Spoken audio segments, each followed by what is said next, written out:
Hello everybody, this is Lego_Lover, and previously I uploaded my basic rendering tutorial, so today I'm going to be showing you the intermediate level. So first, as an example figurine, I am going to import my own figure. Okay, now that that's finished, I am going to hit 1 on my keypad.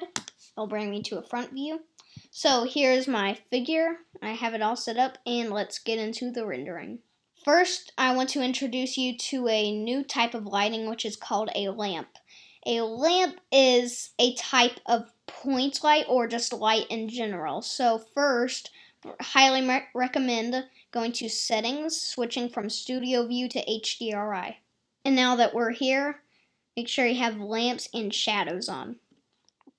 Now, you click the light bulb on the left tool panel, and once you click there, you have a point light, a sunlight, a spotlight, and an area. First, I will begin by showing you what a point light is. Now, once you have loaded it into the workshop view, I am going to switch over from medium transform grid to small transform grid. Now we can move this wherever we want. And as you see, it acts like a strong flashlight in a way. It is a separate light. You can attach this to a certain piece if you want to make it look like it glows. I'm going to put it back there.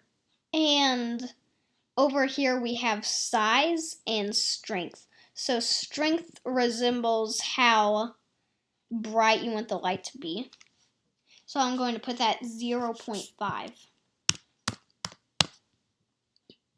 And if I am correct, I am not fully sure about this, but if I am right, I believe that the size controls about how large the light would be compared to like real life if you have like a lantern compared to a flashlight, for example. So once we have that, you can also change the color, so I'm going to change it to blue. As you see now, we have a blue light in the workshop view. Now we have a reflection coming off my right side of the minifigure.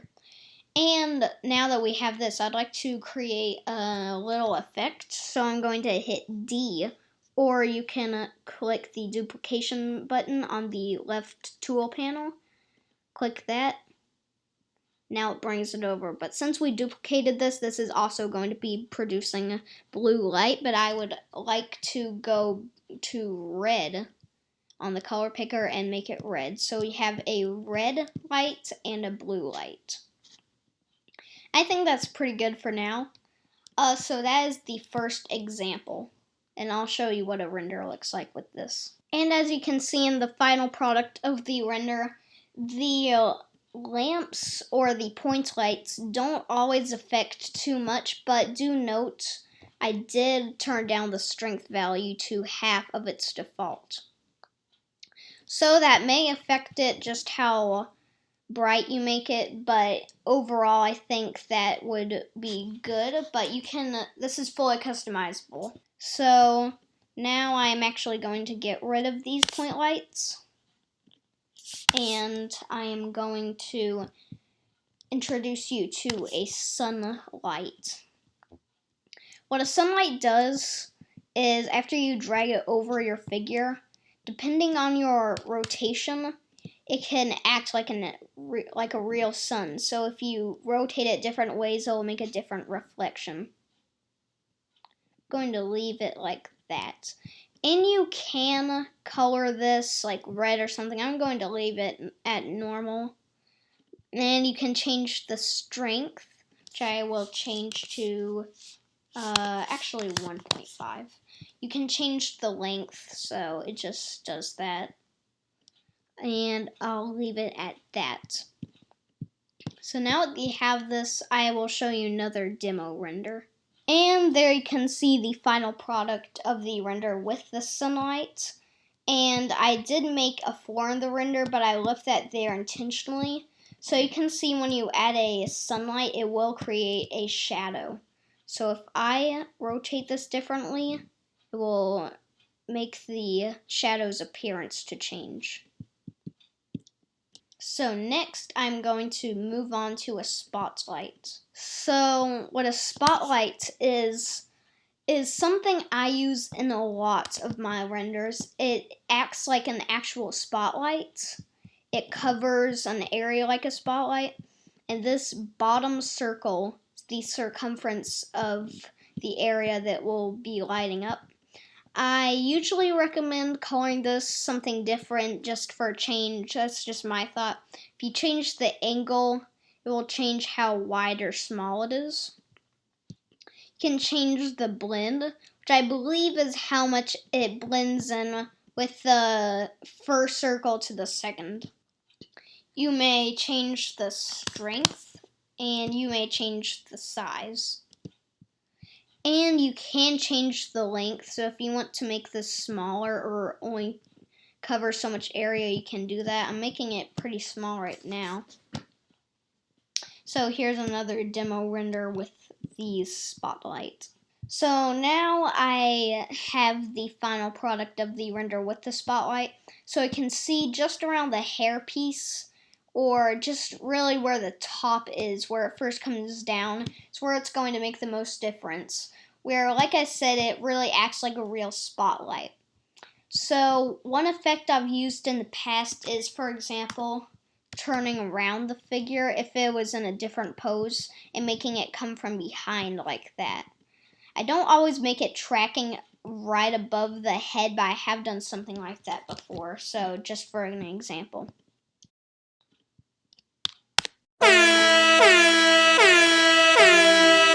So as you can see, I've now brought in the vehicle, or the new model that I was saying. So now I'm going to show you the area light. So first I'm going to go into HDRI and turn on the lamps and shadows, which I have already done. I actually have these settings saved, so once I've done these, you can click that button and it'll save your settings.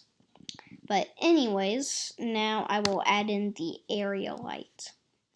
So what this light's main purpose is to cover a certain area, which it gets its name from. So you can change the z-axis, axis, and the x-axis for how wide it covers.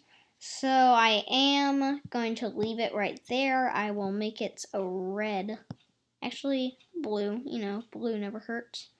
And I'm going to change the strength to 0.5.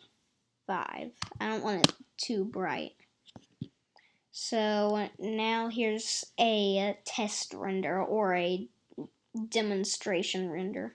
So there's the test render of the car. So, like I said, I did turn down the strength of the area light, so not much was visible, but I was also using a different lighting effect, which could have thrown it off a little bit, but yeah, that is a pretty good example, I would say, maybe. Tell me what you think. If you think I did something wrong, I can make an improved version of this video.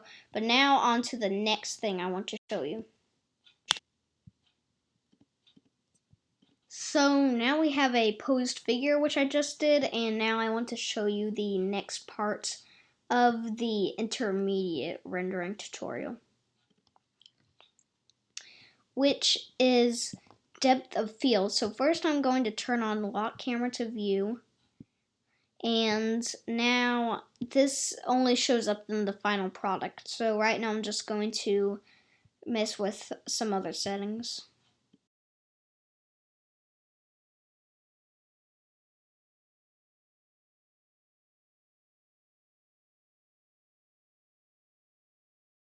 So there we go. I think I have a pretty decent setting right there.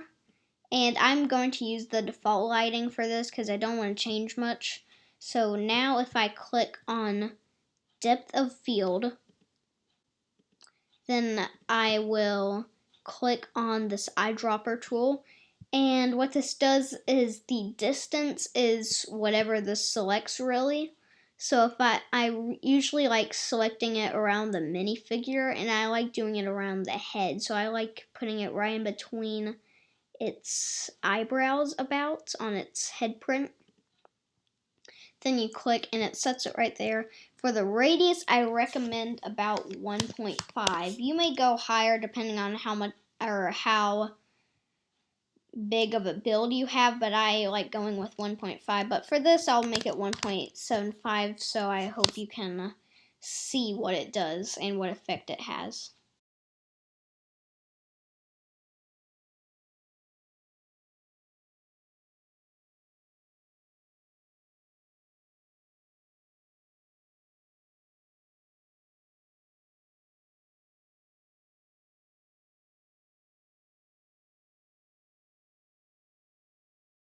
So now it is done.